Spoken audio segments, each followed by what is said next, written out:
Most of us think we get what maturity is all about. But what if I told you it has almost nothing to do with your age? Today, we're going to dive into 5 really distinct archetypes that show us what true psychological maturity actually looks like. I mean, we've all heard it, right? Act your age. But is maturity really just a number? Something that just shows up automatically after enough birthdays? Well, if you look at the research, the answer is a pretty resounding no. And this is just a fascinating finding from psychology. Real maturity isn't a guarantee. It's not something that just happens to you over time. It's something that's earned. And believe it or not, it's actually pretty rare. So if it's not your age, then what is it? Well, it all comes down to what you could call a behavioral fingerprint. Think about it. These are your consistent, almost automatic patterns in how you think, how you react, and how you deal with the world. That's what really shows your level of maturity, not the year on your driver's license. Okay, so our first 2 archetypes are really rooted in this idea of stillness. Their strength doesn't come from being the loudest person in the room. Nope.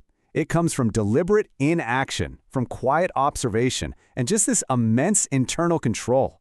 So first up, we have the observer. This is that person who seems to see everything, but doesn't have to say much at all. They really understand the deep power of just watching and listening before they even think about making a move. The psychological engine driving the observer is something called delayed response processing. Basically, it's that crucial little gap between something happening and you reacting to it. So instead of just firing back instantly, they pause, they process, and they choose a thoughtful response. In a world that's all about knee-jerk reactions, having the ability to just pause is a superpower. And this really shows what they're doing in that pause. Observers are just masters of reading the room. They'll catch that tiny flicker of an eye, the little hesitation in someone's voice. They've learned that you find out way more about a situation by just letting it unfold than by trying to force an answer with a bunch of words. So here's a question for you. Do you find yourself instinctively scanning the vibe of a room before you jump in? Do you like to understand the whole picture before you take your first step? If that sounds like you, then you might just have the fingerprint of the observer. Now, before we get to our next archetype, we've got to clear something up. The word stoic kind of gets a bad rap, right? People think it means being a robot, being totally cold or emotionless. But the actual psychological reality is way more interesting than that. It's not about feeling less. It's about mastering how you show those feelings. And that brings us right to our second archetype, the Stoic. This is someone who feels things incredibly deeply, but they've mastered the art of not letting those powerful emotions call the shots. The Stoics' maturity is all about good judgment. They just know that not every little frustration needs to be aired out, not every argument needs a hero, and definitely not every insult deserves a comeback. So while everyone else is getting swept away by the drama, the Stoic is that unshakable anchor in the middle of the storm. Okay, let's shift gears a bit. We're moving from that internal composure to more of an external influence.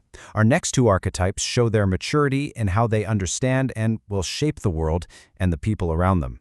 This leads us to a really rare archetype, the healer. And their power isn't about fixing people. It's something way more profound and honestly, a lot harder to do. Psychologically, this ability often comes from a concept called secure attachment. But here's the wild part. This stability isn't usually born from some perfect, happy past.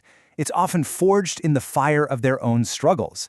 Because they've been through it, because they've navigated their own broken pieces, they can hold space for other people without judging them, without trying to fix them, and without needing anything back.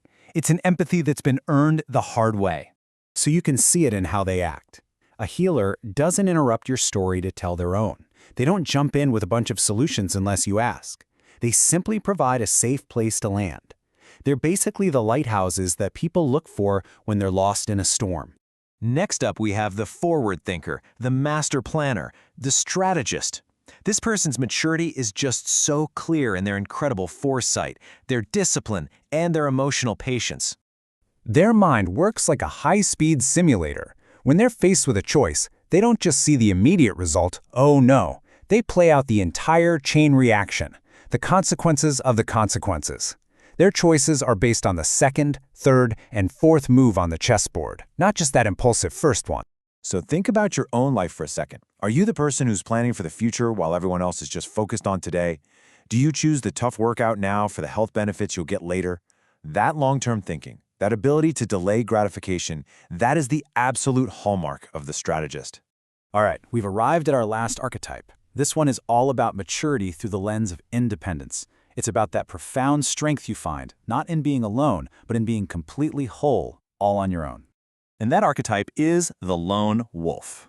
Now, let's be super clear. This is not about being antisocial or some kind of hermit. It's about a much deeper, much more stable kind of self-ownership. The key idea here is something called autonomous individuation. It's the mature ability to be deeply connected with other people, to love them, be part of a community, while your sense of self, your emotional stability, stays completely independent. Your happiness just isn't riding on their approval or even their presence. So for the lone wolf, being alone isn't some kind of punishment. It's a tool. It's a workshop. I mean, look at these behaviors. They're not about hiding from the world. They're about preparing for it. This is where they sharpen their mind, they recharge their batteries, and they protect their inner peace so they can show up in the world from a place of strength, not needing it. You know, after hearing all of these, it's so tempting to try and squeeze yourself into one of these boxes. But that's not really the point. You might see pieces of yourself in a couple of them, or three, or hey, maybe even all of them. Because the real takeaway is this: these archetypes aren't fixed identities that you're stuck with. They're collections of behaviors, they're mindsets. They are skills that you can actually develop. Maturity isn't something you are, it's something you actively build. So, let's end on this thought. Maturity isn't some finish line you cross when you hit a certain age. It's the path you are on, right this second. It's a pattern you are consciously shaping with every single decision you make, every time you pause, and every quiet moment you take to reflect. The real question is, what pattern are you shaping today?